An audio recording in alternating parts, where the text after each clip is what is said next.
Move your career further, faster in just 2 days with a Harvard Professional and Executive Development Program. Advance your leadership skills, craft smarter business strategies, build your network, and transform how you work and think to keep your career moving forward. You'll earn a certificate and can add Harvard to your resume with Harvard Professional and Executive Development. Learn more at professional.dce.harvard.edu/Spotify. My dad works in B2B marketing. He came by my school for career day and said he was a big ROAS man. Then he told everyone how much he loved calculating his return on ad spend. My friends still laugh at me to this day. Not everyone gets B2B, but with LinkedIn, you'll be able to reach people who do. Get a $100 credit on your next ad campaign. Go to linkedin.com/campaign to claim your credit. That's linkedin.com/campaign. Terms and conditions apply. LinkedIn, the place to be, to be. Ryan Reynolds here for, I guess, my 100th Mint commercial. No, don't. I mean, honestly, when I started this, I thought I only have to do like 4 of these. I mean, it's unlimited premium wireless for $15 a month. How are there still people paying 2 or 3 times that much? I'm sorry, I shouldn't be victim blaming here. Give it a try at mintmobile.com/switch. Whenever you're ready. $45 upfront payment equivalent to $15 per month. New customers on first 3-month plan only. Taxes and fees extra. Speed slower above 40 gigabytes. See details.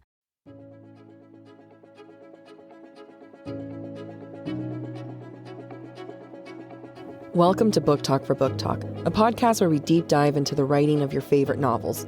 This is Jac. And I'm Amy. In Season 2, we explored Sarah J. Maas's A Court of Mist and Fury. In our postseason content, we look forward to sharing listener feedback we received, as well as interviews with some exciting guests.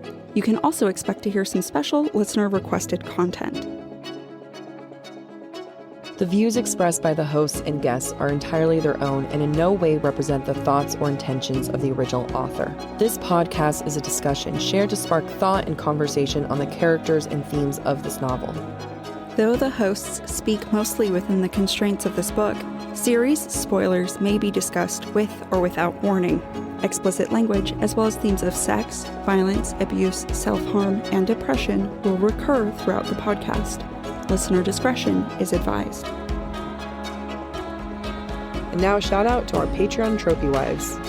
Thank you Haley, Jessica, Colleen, Sam, Rhiannon, Allison, Sierra, Gwen, Megan, Carissa, and Alexa. Thank you. On this episode of Book Talk for Book Talk and our post-Season 2 content, we're discussing listener-submitted theories. Love theories, love the listeners, love listening to you read this. Let's go. So before I begin, this is spoiler heavy for the SJM multiverse. Oh yeah, spoiler city. This only contains multiverse stuff, so don't listen. No. And if you don't know what that means, don't listen. Then you don't. Yeah, if you have to question what that means, then you're not ready. Yeah. If I say multiverse and you squeal, then you're in the right place. Yeah. If I say multiverse and you scratch your head, don't listen. And you said they're doing a Marvel episode? Don't listen. Walk away. Actually, do listen, but just put it on low so that we can still get the listens. Yeah, there you go. There we go. Mute your speakers. Mm-hmm. Our first theory comes from Bailey. Hi, Bailey. In episode 11, you, Jac and Amy, talk about how they are keeping track of Reese's power. This is referring to Hybern tracking Reese. Mm-hmm. We reference them as they. And then during Breadcrumbs, you talk about how Starfall might be second light that the Asteri are using. Mm-hmm. What if they is the Asteri who are keeping track of Reese's power, and they're keeping track so that they know how much second light they're getting at Starfall each year? Whoa. I do wonder to what extent the Asteri are cognizant of Prithian. Okay, so I love where this is going, but I feel like the only way that works is if Hybern is working with the Asteri. Wouldn't put it past them, to be honest. Oh, and yeah, and I'm not saying that that's a bad idea. What I'm saying is that's brilliant, and yes. Yeah, right? I would not be surprised if he's an agent of the Asteri. Like, if he's so old and so powerful, and even in Mist and Fury, they say, like, his books are just, you know, his books of spells are so powerful. Where did he get them? Where did he get those? Right? Yeah, I think that if Hybern was working with the Asteri, then I think it would make sense that they would somehow manage to get a tracker on him. Yeah. I love all of this, but my one thing, and this is more of like an SJM, like, what did you do? I don't understand this. If that was the case, then why do Rhys, Amren, and company understand it and accept it so quickly. Understand what and accept what so quickly? Understand that there's a tracker on him and accept it so quickly.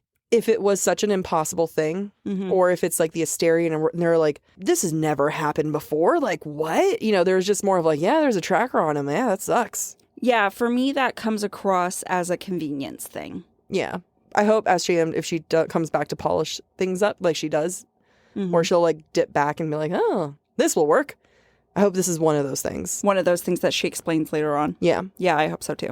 I mean, she can just come back to this email. Genuinely. True. Yeah. Our next theory is from Valerie. Valerie shared her theory about mates. Okay. She sent this theory right after a live that we had where we talked about mates. Okay. SJM established that mates are rare in all 3 series. I think they're only rare because pairs have been split up by the Daglin /Asteri /Valg across realms. If Crescent City has an oracle that can see into the future, Prythian has the serial, why couldn't the bad guys capture a mystic and see which family lines needed to be separated before the gates closed? Oh. Some still exist because the mother and gods intervened, but their reach over the veil is limited. Oh. I really actually loved this idea because we harp on SJM all the time. We as a fandom harp on SJM all the time that mates are rare, but yet we're encountering all these mates. Yeah. Right? I have a theory about the Archeron sisters. Go ahead. This is the episode to do it. Let it shine. True.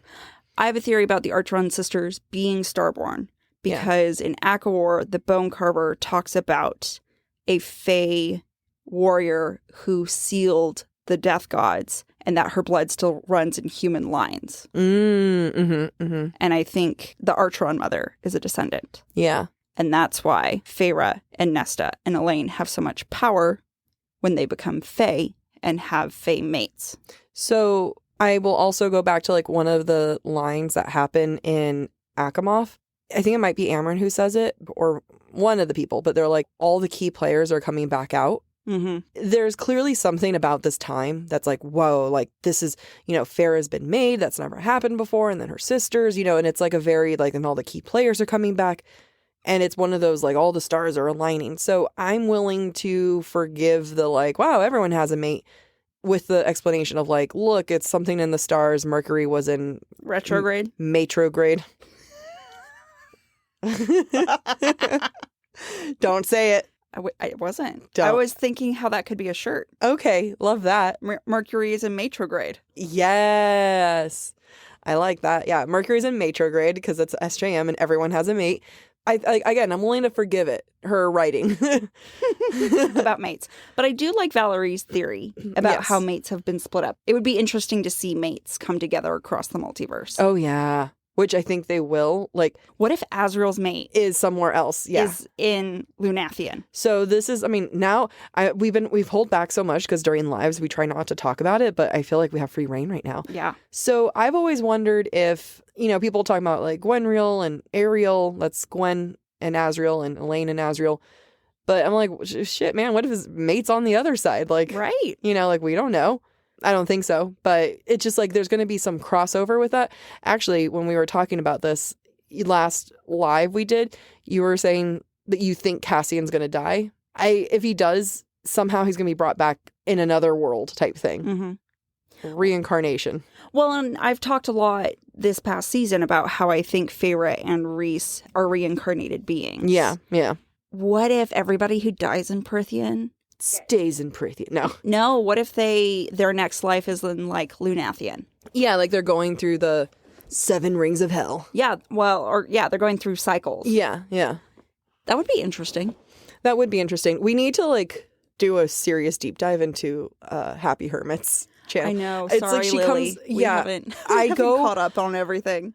The thing is, like, you miss a couple days, and then I feel like I'm so far behind. Yeah, it's true. If you're not on TikTok and you want to know more about multiverse stuff, go to TikTok and see a Happy Hermits TikTok page because she is like PhD in this. We are mere students. Bad ones. Yeah, very bad. We would flunk out. You're making me drink before class again. I am. I'm such a bad influence. Our next email is from Sasha. I read a theory that Rhys might have some Valg background. I don't know how I feel about it. It would mean either the Asteri are Valg, or that the Valg were also there when the Daglan ruled Prythian. But if Rhys does have a distant Valg ancestor, or if Striga and the Bone Carver are also Valg, it would really fit well with what you said about this maybe being a ritual in Rhys's family going back many generations. She's referring to the retrieving of the ring at the Weaver's cottage. Maybe Rhys's ancestor made a deal with one of the siblings to guard that ring for each descendant's proposed spouse. So, I'm pretty sure Lily, a happy hermit, has already talked about the Weaver and Bone Carver being Valg. Yeah. And Koschei being Valg because they have black blood. And she talks about Rhys potentially being Valg too. So, I mean, it could be because we did talk about, like, what if Rhys's mother and her family line have a relationship with Striga and the Bone Carver, which I think is only all the more emphasized by the fact that Rhys makes a bargain with Striga in Wings and Ruin. So, I don't know, could he be Valg? Maybe, partially, on his mom's side. Well, I feel like because Happy Hermit said that we think he is, I'm going to just go with whatever she says. But to the fact that he can make bargains with them, and when he does talk to the Bone Carver in Mist and Fury, he, like, is much more casual with the Bone Carver. There is a lot more familiarity amongst them. Yeah. And it could just be an innate familiarity. Right. Where they each kind of sense that there's some kind of connection there. Yeah. It would also explain why he's the most powerful High Lord in Prythian. Oh, 100%. It just needs to all be confirmed. SJM said that Crescent City 3 is going to have a lot of answers. We need those answers. We need those answers bad. I hope we're like less than a year away from this. I don't know. We're going to have a whole ass Taylor Swift album and tour before this. It's bullshit. Also fantastic, but I don't know. True. Our next theory is from Sierra. She says, all these thoughts about Mor came up while I was rereading Throne of Glass. In Queen of Shadows, Aelin and co. find the God of Truth / Sun Eater's temple, where Gavin Havillard, not sure how to pronounce it because I haven't listened to Throne of Glass, confesses the truth about the war with the Valg. There's also lore surrounding Damaris that the bearer only sees truth or something along those lines. Within the multiverse, could this be related to Mor's power of truth and her family's veritas? Would this make Mor a Havillard? Would this make Rhys a Havillard? So I've read Throne of Glass, and by read, I mean I powered listened to that audio series, like the audiobooks, in a ridiculously short amount of time, and all of it is a blur. I don't remember any of it. But I do know SJM's timeline of when she was writing things. I know that she started the whole Throne of Glass series when she was in high school, and she started writing Thorns and Roses and Mist and Fury like when she was in college. So it was all written relatively close to each other, and she's always known that they're going to be connected. My answer to that is whatever you're seeing as a connection, it could very easily well be a connection because she always saw the two bridged. So those are just the facts I know. Yeah, there's a lot we don't know about Mor and a lot we don't know about her family, and SJM has been very intentional about keeping that secret. Yeah, which means the second she tells us, it's going to be like, oh. And SJM is very intentional about not sharing surnames. Of all the Fae, the only surnames we get are Vansera. In Throne of Glass, the surnames coming out the wazoo. Like, everyone has a surname. Because that's what you're supposed to do. But no, it's another super high fantasy world. Right. It's not like Crescent City, where it's like more Zootopia-esque, you know, where it's like Metropolitan City. The other one is a lot more Akatar related. And it's just, but it's interesting because it's like, you know, she sets up all this world over here with all these surnames. And then with Akatar, she's like, oh, we're going to forget those. Yeah, it's so strange. For a reason. For a reason. I'm sure there's a reason why we don't know Rhysand's surname. Oh, yeah. Does Feyre know Rhysand's surname? She doesn't even know her own last name. If she was willing to change. We don't know. I don't want to judge her. Maybe he changed his last name to Artron. Even though she doesn't even like her own last name. It's true. They changed it to Cursebreaker. There you go. That's the answer. And for our last comment, this comes from Eleanor. When you talk about the queens winnowing into the Artron home, you mentioned that they need to know the location of everything and the plans of the home. This is a hint to Crescent City. Cormac in Crescent City 2 needs exact coordinates to teleport. Fuck. They don't call it winnowing in Crescent City, but teleporting. So I think they are slightly different. And if the Mortal Queens were gifted a long time ago, could that have been from the High Fae of the Dawn Court, where it is thought that Cormac's heritage comes from? Holy. I think the teleporting and winnowing are similar but different, and this could be a talent from the Dawn Court specifically. I haven't heard the theory about Cormac being related to the Dawn Court, but fucking good point. Wow. You know what? And it's funny because even when we were talking about it, like off recording, I'm like, it was just like, it's just so weird. It's just the weirdest thing where it didn't feel like winnowing. It felt weaker. And yeah. Wow. And Sarah J. Maas brought it back. We didn't even notice it. Wow. Wow. That's a great one to end on because my mind is going to think about that for a while. Yeah, it's a good point. And and it's not even subtle. No, it's not. Like, we just missed it.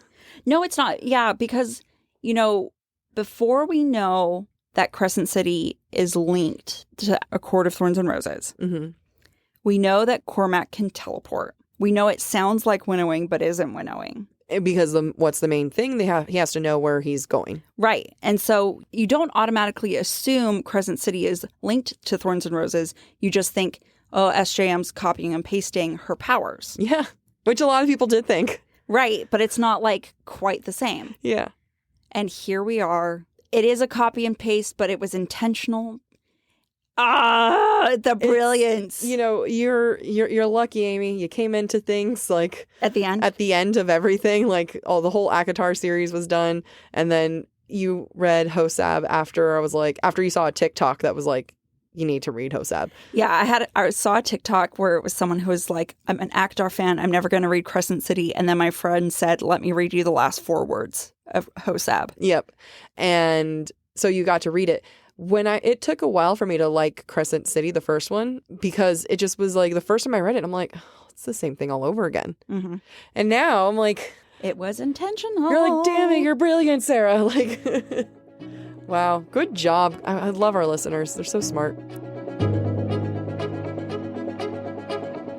Hello, Jack. Hello, Amy. We are recording the second half of our listener theories, which we recorded probably 3 months ago. I was about to say 2. Has it really been 3? I think so. Oh, my God. Maybe 2, but I'm going to go with 3. I think the official definition is long-ass time. A very, very long-ass time ago. So, welcome to part 2, which will all be edited in 1. Do we sound 2 months wiser, you think? I don't know how I feel.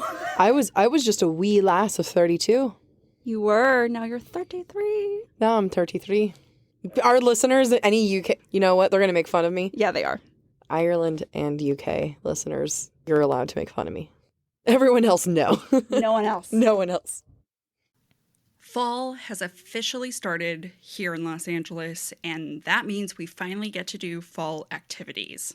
I have been counting down the days for when I can go to pumpkin patches, maybe even hit up an apple orchard, and I get to do all of it looking super cute in my Quince boyfriend sweater. This weather is perfect for my dark academia vibes, and I'm so excited to bust out my washable silk blouse because I'm going to be taking pictures.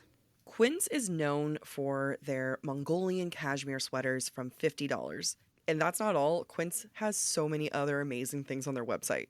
All of those items are priced 50 to 80% less than similar brands. That includes leather jackets, cotton cardigans, soft denim. Like, my entire fall wardrobe is genuinely turning into Quince wardrobe. By partnering directly with top factories and cutting out the cost of the middleman, we get savings as the customer. One of my favorite parts about Quince is the fact that they only work with factories that use safe, ethical, and responsible manufacturing practices. And they still manage to get premium fabrics and finishes for that, luxury feeling for every item that they have. Get cozy in Quince's high-quality wardrobe essentials. Go to quince.com/booktalk for free shipping on your order and 365-day returns. That's Quince, QUINCE.com/booktalk, BOOKTALK, to get free shipping and 365-day returns. That's quince.com/booktalk. Move your career further, faster in just 2 days with a Harvard Professional and Executive Development Program. Advance your leadership skills, craft smarter business strategies, build your network, and transform how you work and think to keep your career moving forward. You'll earn a certificate and can add Harvard to your resume with Harvard Professional and Executive Development. Learn more at professional.dce.harvard.edu/Spotify. Ryan Reynolds here for, I guess, my 100th Mint commercial. No, don't. I mean, honestly, when I started this, I thought I only have to do like 4 of these. I mean, it's unlimited premium wireless for $15 a month. How are there still people paying 2 or 3 times that much? I'm sorry, I shouldn't be victim blaming here. Give it a try at mintmobile.com/switch. Whenever you're ready. $45 upfront payment equivalent to $15 per month. New customers on first 3-month plan only. Taxes and fees extra. Speed slower above 40 gigabytes. See details. Emily, a different Emily from all the Emilys we've ever talked to. A whole new Emily? A whole new Emily Wow. sent in this theory. Feyre was mentioned a lot, being referenced as a wolf during A Court of Mist and Fury. What if Mother Archeron's lineage was with wolves from Crescent City? Oh. Maybe there's some sort of connection to Danica and the Devils. Also, what if Amren is the dead Asteri and that she actually was never killed, just trapped? It could help in the future to have one that is an ally in the inevitable next war. Wow. Okay, a lot has happened there. I love the idea that Feyre and all them are part wolf, but none of the wolves were starborn. Correct. So that's the one thing, is that, like, I think the fair assumption here is that Farah and Co, sisters and Co, are all starborn. Right. That's our theory based on what we've been reading. It's right? fact now. Jack has decided it's fact. It's fact now. Yeah, no. But I mean, like, but I also love the idea of, like, Danica is their, like, long-lost sister or cousin. And then Bryce gets to have her Danica back again. Aw. I actually wonder if Danica and the wolves are related to Tamlin's lineage. Because although I have to say, all the High Lords have shape-shifting abilities, but the only one who it's attributed to is Tamlin. Yeah, we don't really get into that. I know. I can't wait to talk about that in season 3 because I have a rant. Yeah. What? Amy. Oh, what? Surprising. What was the second part again to that? Was what if Amren is the dead Asteri? Okay, so none of this is from my own thoughts, process, or intellect. This is from literally everyone else on TikTok, particularly A Happy Hermit. So I feel like I saw somewhere that Amren said that she escaped the Asteri, and she didn't call them the Asteri. She just talked about coming from a place where she got away from them, that they were enslaved. And I thought that, like, the whole thing was that, like, she escaped from a land where the Asteri had already conquered. I thought that was the Bone Carver and his siblings. Oh, that was Amren. I thought it was the Bone Carver. Amren it might be true for both the of them. Bone Carver. It might be true for both. Yeah, no, totally. We know Amren's comes from a different world. I don't know if she, I mean, it would be nice if she was Asteri, but either way, it wouldn't matter because she gave it all up. That's right. At the end of Aka War. So, not that your comment, Emily, doesn't matter. That's not that your theory doesn't matter, but more of SGM could make Amren anything, and she's fixed it all because Amren is now Fae. That's true. It is going to be interesting to see how the Asteri impact Prythian and what the ties are. I have another Asteri theory from Hannah. Hannah's theory is, what if the King of Hybern is the dead Asteri? He might be the missing or dead Asteri and a very weak one, although still powerful enough over all other Fae. He's been in Prythian for many years and centuries and not Prythian, but the world in which Prythian is located, and has been using ancient magic to collect his power, maybe possibly second light from those he kills. This theory really snapped into place for me when I specifically mentioned his magic being white in the end of Mist and Fury, as that's how Hannah imagines the first and second light to be white.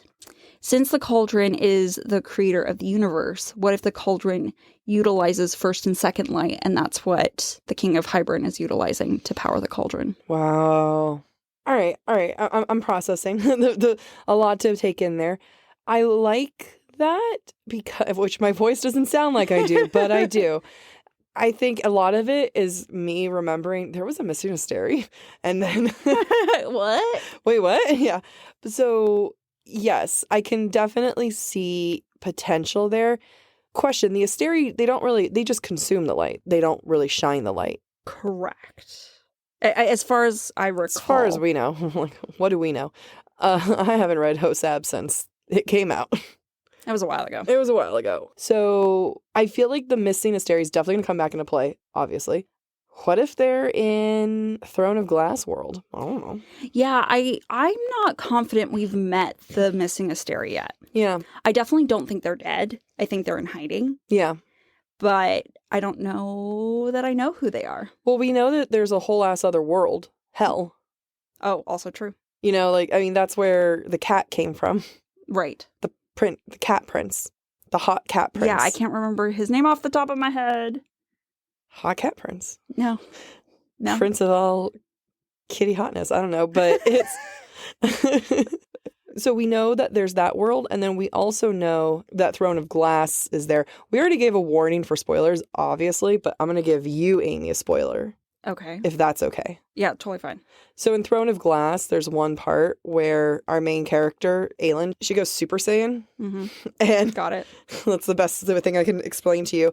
And she needs more power, and she sees Rhys. I've heard this before, that she sees Rhys. People didn't know that, and then later on SJM confirmed it, and that was even before all the Hosab stuff came out. Mm-hmm. So then after Hosab, everyone started freaking out, thinking, oh my God, there's, it's all connected. It's all connected. So I definitely feel like we know there's Hell. We know there's Throne of Glass world, Prithian, Crescent City world. Yeah. That missing Asteri could be anywhere.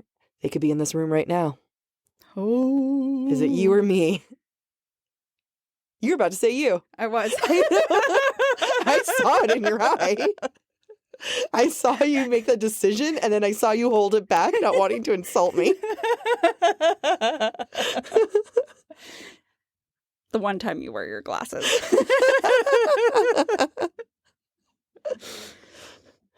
We have another theory from Allie, also related to Crescent City.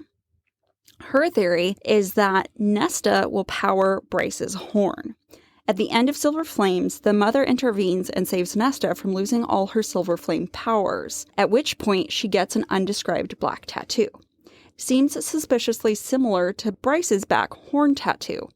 Also note, Bryce has an 8-pointed star on her chest. Nesta has an 8-pointed star on her back. Whoa. That's her bargain with Cassian. Also, could Silver Flames run parallel to Hunt's lightning? In Silver Flames, while Cassian and Nesta are having sex, SJM writes, quote, "And the sound was the summons of a hunt, a symphony, a single clear horn playing as dawn broke over the world." Wait, was that Cassian having sex? Cassian and Nesta. That was how the sex was described? Yes. Who was the horn? I don't know. Because I'm just imagining, like, you hear that banging on the wall, right? And then... Oh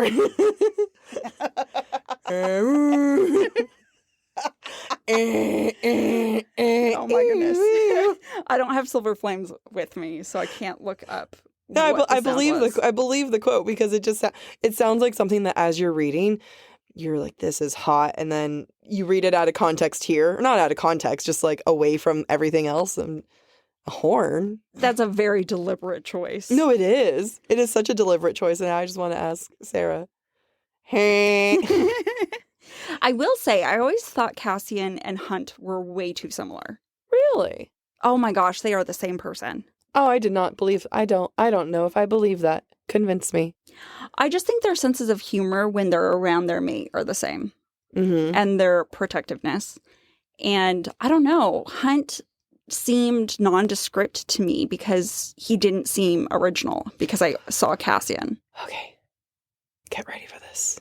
So Hunt has never been super distinct for me. Yeah. I mean, we all know he has a foot fetish, but that's pretty much it. And that's true. I know. Yeah. I know. Okay. So hear me out. You know how everyone is freaked out because Cassian says, it's going to take more than that to kill me. And then Elaine says, no, it's not. Yeah. And everyone thinks that Cassian's going to die. I believe that if Cassian dies, they're going to bring him right back. I mean, it could be that Hunt and him are somehow distantly related, and that's how he brings him back. Yeah, we've talked about that Hunt could potentially be like an Illyrian ancestor, right? Yeah. I actually, going back to the theory that Cassian dies, I actually, having reread ACOWAR, think Elaine saw a moment that happens in ACOWAR and assumes Cassian died. I agree. I don't think that there's enough to show... It's a foreshadowing thing. Yeah, I mean, think about how many times Cassian almost dies in ACOWAR. So many times. Like, his guts are bleeding. He's, like, flying into the thingy, the laser. Yeah. But I will say, it is very interesting to see Nesta and Bryce. Yeah. And I will also say, when I think about this, they are both at their lowest doing the same thing. Sex and drugs. And rock and roll, baby. I mean, it's alcohol, but Bryce doesn't drink. But at the start, before Danica died, Yeah, before Danica died. But they are very similar. Nesta, a little bit more chip on her shoulder. Right. But I do see a lot of similarities there. I didn't realize where they had the same, very similar tattoo front and back. I mean, it's giving me two sides of the same coin. Exactly. I think this goes back to my reincarnation theory from Mist and Fury. What if Bryce and Hunt are the reincarnation of Nesta and Cassian? Yeah. Or what was it when we were talking about Happy Hermit? It could be their, great Yeah, distant relative. Distant relative, yeah. Because there could be a time. Because if we think Nesta and her sisters are starborn. Yeah. And Bryce is starborn. Yeah. I cannot wait for all of them to hang. I can't wait to understand what Sarah has planned and how the logic works. And she said that it's pretty much all going to be explained in the next one. Yeah. Well, we get more questions. Always questions. Oh, God. Are you ready for our last theory? Yeah. This comes from Michaela. Welcome, Michaela. In Thorns and Roses, when describing the human servants in comparison to the Fae servants in Prythian, so this is the mortal chapters in the before Under the Mountain, Farah describes the human servants as, quote, unfinished, graceless creatures of earth and blood. I forgot how savage that was. Do you remember what the first Crescent City book is called? Earth and Blood. House of Earth and Blood. Wow, that's a good freaking catch. Yeah, very good catch. Did Sarah know the name of the first Crescent City book as far back as ACOTAR? Humans are a key part of that particular house in Crescent City, as well as shifters. Who else is a shapeshifter? Tamlin. Okay, so I 100% believe that SJM planned ahead of time. It sounds like she planned a lot of things ahead of time and had ideas of where certain things were going and has always, I think she even said that she's always had an idea. I wouldn't doubt that she had the idea and then maybe liked that saying and then pulled back from it. I don't know if she dropped it in saying, oh, I'm going to have a book that I'm going to call Earth and Blood, but just more of, I have a hunch, I wrote a really cool line, and then that stuck with her. Yeah, I think that too. I feel like I saw or read something that said the idea for Crescent City came to her during a press conference for something else that she was doing. So I thought Crescent City was an add-on that wasn't as thoroughly planned necessarily at the same time as ACOTAR and Throne of Glass. I could be wrong. I might be misremembering. But I agree. I think she really liked that that really savage line that Farah says and just kind of like bookmarked it of like, I'm going to use this later. Yeah. It gives me Taylor Swift vibes, where Taylor Swift would just write a line down and says, I'm going to come back to this. But I mean, she's always planning. Sarah is always planning. She's always thinking of something. I have no doubt that she knows, like, we know we're going to get an Elaine book. Yeah. We know that's going to happen. Right. And we know that's going to happen after the third book of Hosab. Right. And she said, even before Hosab came out, SJM announced, oh, you're not going to get a follow-up until House of Sky and Breath and this other one. And everyone was all pissed off. Right. Everyone's angry. I mean, me, I am everyone. Just saying, how dare you, Sarah? But now you understand why. But now I understand why. But that means that she already knows what's going to happen in a post-Hosab world. She does. 2 books at least ahead. Yeah. Ow. It hurts my brain. And that wraps up our listener theories. We'll see you guys in another 2 months.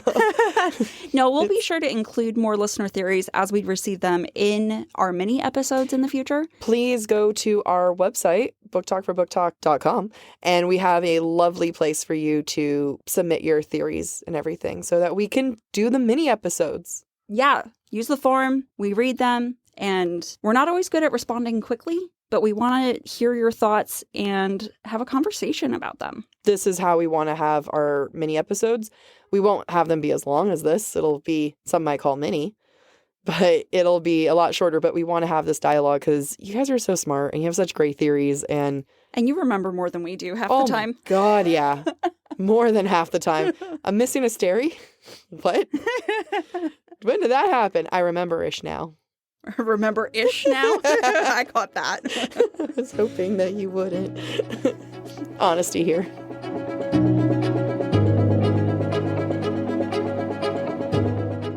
Thank you for listening to this special episode of Book Talk for Book Talk. We encourage you to rate and subscribe to our show on your preferred podcast listening platform.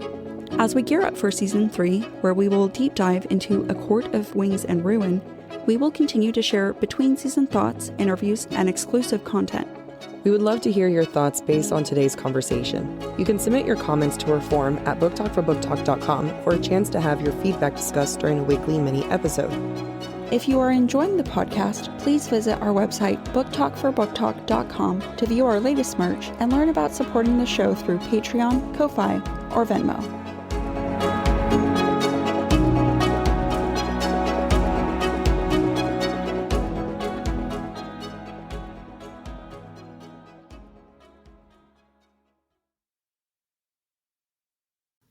Fall has officially started here in Los Angeles, and that means we finally get to do fall activities. I have been counting down the days for when I can go to pumpkin patches, maybe even hit up an apple orchard, and I get to do all of it looking super cute in my Quince boyfriend sweater. This weather is perfect for my dark academia vibes, and I'm so excited to bust out my washable silk blouse because you know I'm going to be taking pictures.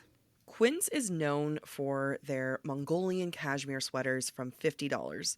And that's not all. Quince has so many other amazing things on their website.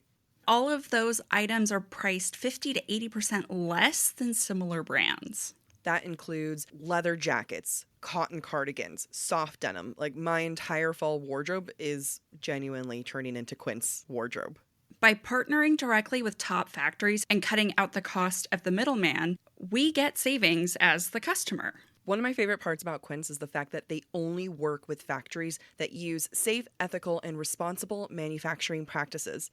And they still manage to get premium fabrics and finishes for that, luxury feeling for every item that they have. Get cozy in Quince's high-quality wardrobe essentials. Go to quince.com/booktalk for free shipping on your order and 365-day returns. That's Quince, QUINCE.com/booktalk, BOOKTALK, to get free shipping and 365-day returns. That's quince.com/booktalk. Ryan Reynolds here for, I guess, my 100th Mint commercial. No, don't. I mean, honestly, when I started this, I thought I only have to do like 4 of these. I mean, it's unlimited premium wireless for $15 a month. How are there still people paying 2 or 3 times that much? I'm sorry, I shouldn't be victim blaming here. Give it a try at mintmobile.com/switch. Whenever you're ready. $45 upfront payment equivalent to $15 per month. New customers on first 3-month plan only. Taxes and fees extra. Speed slower above 40 gigabytes. See details.